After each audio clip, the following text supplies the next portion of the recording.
Барлықтарыңызға сәлем. Бүгін біздің кешкі асқа кеспе көже етім сүйегім қайнады. Көбігін алып жатырмын. Қазір енді жарты сарымсақ салам. Сам берсін. Қазір біраздан кейін тағы да көбігін аламын. Менімен бірге болыңыздар. Ар жақта қызықты болады. Қазір кішкене тұз саламыз. Содан кейін лавровый жапырақ саламыз.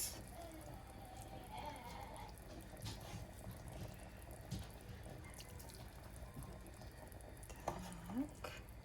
Сорпамыз қандай әдемі болып тұр. Так, қазір кішкене саламыз лавровый жапырағынан. Қайнасын. Содан кейін біраздан кейін кеспен қамырын жасайтын болам. Менімен бірге болыңыздар. Алысқа кетпеңіздер. Қазір кеспеге қамыр илейтін боламыз. Бізге керегі бір жұмыртқа, кішкене су, тұз, содан кейін ұн. Тұзды енді өздеріңіз дәмдеріңізге қарай қосасыздар. Ал енді кеттік, бәрін қосайық.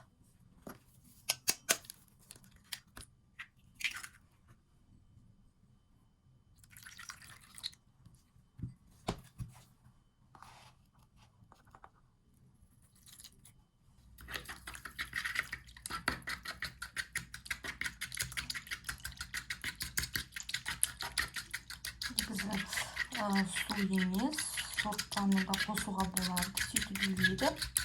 Әсіресе жаймаға бір күні сөйтіп қосып илеп көрмесем, негізі мен сорпа қосып илеп көрген емеспін. Айта алмаймын қалай болатынын. Қамырымыз дайын, қолымызға жабыспайды. Қандай әдемі. Енді 5-10 минутқа қойып қоямыз, демалсын, иқансын. Содан кейін жайып қоямыз. Ал біз ары қарай кеттік.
Енді етімізді қосамыз.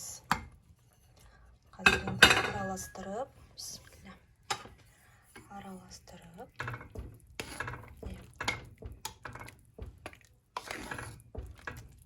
қандай керемет болып шықты.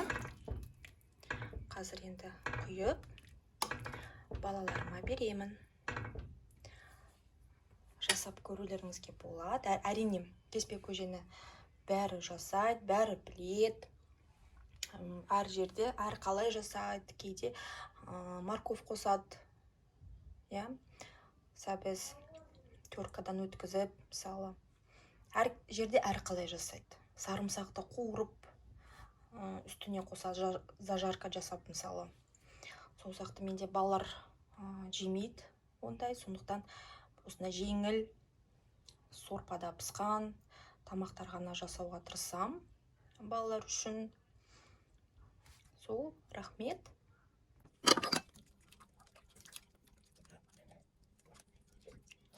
Мама, кто мог учить? А? Никто. Давно было. Я тоже. Мама, давно было. Тебя кто укусил? Не кусал. Кто укусил давно? Тебя? Маса. А, маса. А şimdi çikolata? Şimdi çikolata? Şimdi çikolata? О, çikolata. Ona сто кемес. Жаңағы насалдың қызметі отаға түсіріп